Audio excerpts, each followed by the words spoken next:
Oo, ito na mga boss, si Boss Ustaz sa Manot. Siya ngayon nagmamaniho. Allahu Akbar.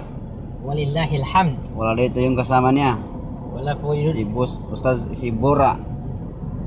Medyo busy yung kapatid natin na siya yung nag-operate dito. So, ako na lang muna ang nag-drive. Kasi marunong din tayo ng kunti. Alhamdulillah ala kulli hal. Kasama natin si Brother Vivian. Siya yung siya yung big boss. Si Boss Vivian ng Malakas. Taga-Balak po yan, brother.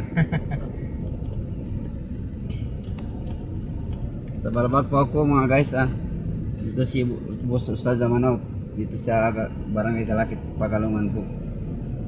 Diyan po ang mga stock natin. At hanggang dito lang po mga boss. Maraming salamat po.